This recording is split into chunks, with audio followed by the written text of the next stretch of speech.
نحاول نعمل انيميشن مثل انيميشن قناة الجزيرة، ولكن باستعمال الذكاء الاصطناعي، ونشوف إذا النماذج الحالية للذكاء الاصطناعي ممكن تصل إلى هذا المستوى أم ليس بعد.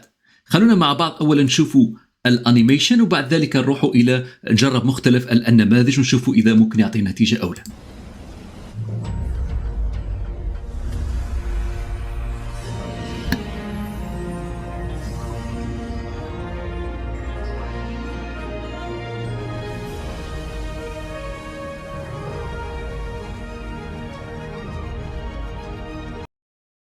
إذن ممتاز، هذا أنيميشن قناة الجزيرة. خلونا نجرب مع بعض مختلف النماذج. لدينا 3 نماذج رئيسية.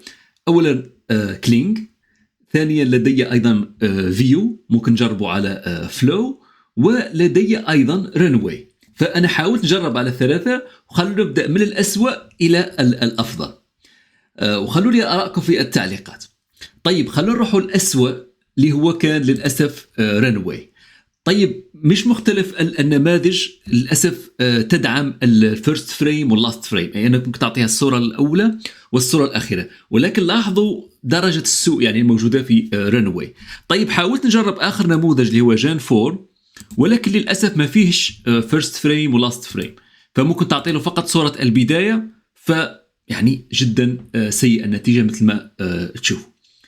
النتيجة الثانية كانت عبر فلو اللي اعطى نتيجة ممتازة، ولكن للأسف ليست فيو 3، فقط فيو 2 اللي هي النسخة الأخيرة. خلونا نشوفوا بعض النتائج مع بعض وناخذ فكرة عليه. فتلاحظوا هنا أنه عمل كرة نارية تدخل، ولوجو الجزيرة يعني يدور ثلاثي الأبعاد بشكل جدا صحيح ممتاز، ولكن عن طريق فيو 2 اللي هي النسخة السابقة. لو نغير هنا النسخة الثالثة راح لا أستطيع أني نعمل لاست فريم، وبالتالي مازال غير موجود. ولكن فيو 3 لو يسمح بالصورة الأخيرة والصورة الأولى راح يعطي أفضل نتيجة في اعتقادي. وخلينا نشوف المفاجأة مع كلينج اللي هو النموذج الجديد أو الخاصية الجديدة في 2.5 اللي هي تسمح لي بماذا؟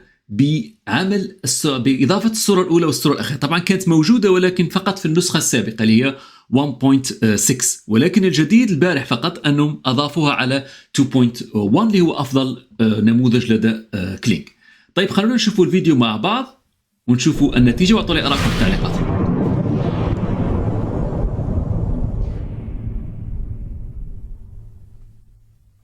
ممتازة صراحة. طيب هذا الشغل كان يقوم فيه فريق، ففي مهندس صوت، في الفيديو الانيميشن، فتخيلوا في أقل من دقيقة أو دقيقتين تستطيع أنك تعمل نفس المشهد اللي كان يعني فريق كامل يشتغل عليه ولمدة طويلة. طبعا في الكثير ينتقد أدوات الذكاء الاصطناعي اليوم ونماذج، ولكن لك أن تتخيل بعد سنة، سنتين، 3، 5 سنوات راح تصبح النتيجة جدا ممتازة وفي وقت جدا وجيز.